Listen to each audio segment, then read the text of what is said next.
আমরা অত্যন্ত আনন্দিত এবং গর্বিত যে পার্বত্য চট্টগ্রামের খুব গুরুত্বপূর্ণ বিভিন্ন লড়াই এবং সংগ্রামের যারা মুখ তাদেরকে আমরা এখানে পেয়েছি।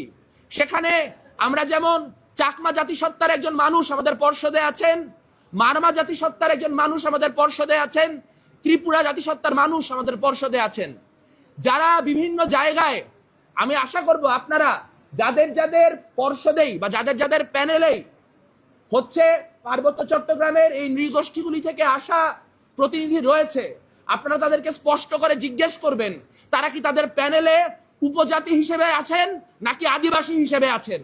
আমাদের প্যানেলে কোনো উপজাতি নাই, আমাদের প্যানেলে 3 জন আদিবাসী প্রতিনিধি আছেন।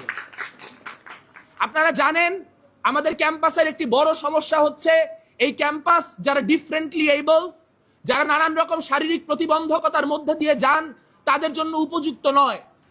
আমরা খুবই গর্বিত আনন্দিত যে আমাদের সঙ্গে এই ডিফারেন্টলি এবল যেই কমিউনিটি, সেই কমিউনিটির হয়ে দীর্ঘদিন যিনি লড়াই করেছেন এরকম মানুষও আমাদের সঙ্গে এই মুহূর্তে সম্পৃক্ত রয়েছেন। আমাদের সাথে এই মুহূর্তে উপস্থিত রয়েছেন যিনি আমাদের পর্ষদের সদস্য হিসেবে নির্বাচন করবেন, সেই মোহাম্মদ তফসিরুল্লাহ।